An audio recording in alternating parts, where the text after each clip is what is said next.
Hello, brothers and sisters. Father Nathaniel Haslam with the Legionaries of Christ and the Lumen Institute. Happy New Year to you all. I pray it was a wonderful Christmas celebration for you and your family, for your staff, and that you've hit the ground, not necessarily running, but peaceful and renewed as we go into this new year, right? I know there's a lot to do. There's a lot of things to get back in the action of work and other things happening with this new year, but hopefully the Christmas season has spilled over into the new year to begin walking with purpose, walking with the Lord's peace.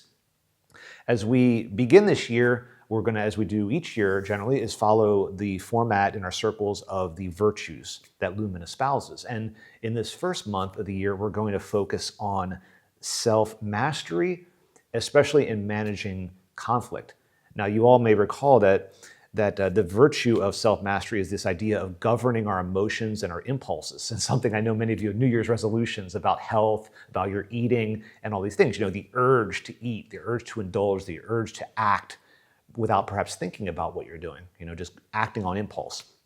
This virtue is like an internal regulatory system that helps us evaluate and hone in and control and moderate and modulate these impulses, which have their place and are good in many cases in their own right, but not necessarily are they to be acted upon right away or in the measure that our personhood wants to act on them.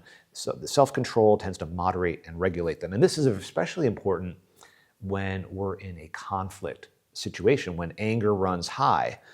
And this is where prayer and our family lives and our work come to bear. If we lack self-mastery, we don't lead, we react. And when we react, conflict tends to escalate, things get worse, things spin out of control, relationships fracture, and our witness weakens as Christians, right? Our witness weakens in the world.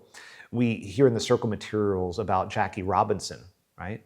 And his example and all that he had to go through and all the different moments where self-mastery and self-control had to come in, where anger and negativity and hatred could dominate his life.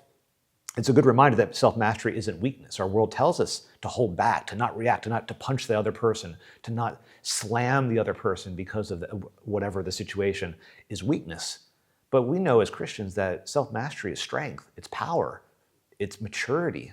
It's a virtue to foster and to focus on. It mirrors Christ's own self-restraint in the face of provocation, especially in his passion and death, which we'll celebrate in the coming months during Lent and Holy Week. So this is a very practical month. It's a very good way to start the year.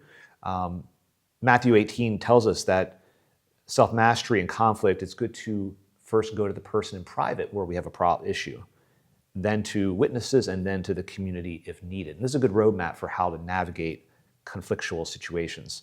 So I invite you as a bit of maybe a resolution, a bit of a place to focus, is to think about and pray about one difficult relationship you have in your life. It might be a family member, it might be a coworker, it might be a friend that you have out there. To identify that and bring it to prayer, to bring it to Jesus, to bring it to prayer. Ask the Lord for grace and then the concrete discipline and then the decision perhaps to how to act in that situation. And so before your next difficult conversation, before you go into that next conflictual situation that you're already thinking of, to pray, to ask for grace, and to be humble when you have that conversation. May God bless you, my friends. Have a great month. God bless.